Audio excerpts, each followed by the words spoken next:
আমি কিন্তু ডিভোর্সি। সত্যি?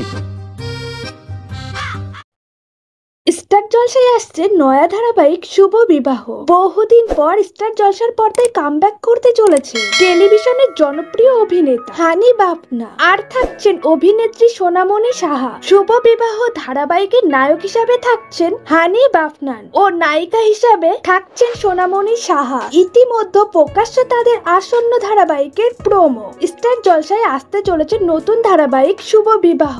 এই ধারাবাহিকের প্রোমোতে দেখা যাচ্ছে ডিভোর্স হয়ে যাওয়া মেয়ের নতুন করে ঘর বাঁধছে শুনলে আজও নাক সিটকোয় তথাকথিত সভ্য সমাজের লোকজন। মেয়ের ডিভোর্স হয়েছে মানেই সে অচ্ছুত কলঙ্কিনী, তাই অনেক বিয়ের সম্বন্ধ এলো, বিয়েতে কোনো কালে রাজি হয় না ছেলের তরফ। এই ধারাবাহিকে সোনামণি সাহার চরিত্রের নাম সুধা। তবে সুধা সৎ, আগের বিয়ের কথা লুকিয়ে নতুন করে ঘর বাঁধতে চান না সে। সুধার অধীর সততার নজির দেখে বিরক্ত বাড়ির লোকজন। সুধার মা বিধবা, পরের সংসারে বাস করছে বলে মেয়ের উপরে হওয়া অন্যায় দেখেও মুখে কুলু এঁটেছে সে। এইদিকে একের পর এক ভেঙে যাচ্ছে সুধার সম্পর্ক।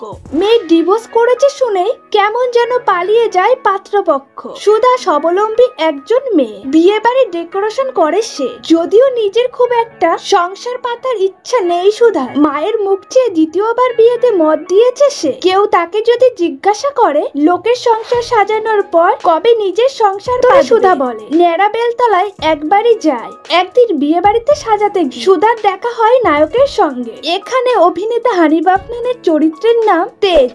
সে ফিল্মি কায়দায় নায়িকাকে পড়ে যাওয়ার সময় ধরে ফেলে নায়ক। প্রোমোতে দেখা যাচ্ছে নায়ক তেজ অভিজাত বাড়ির ছেলে, দাপুটে কানন দেবীর বড় নাতি। তার জন্য নিষ্পাপ নিষ্কলঙ্ক মেয়ে চাই তার। কিভাবে হবে নায়ক নায়িকার প্রেম?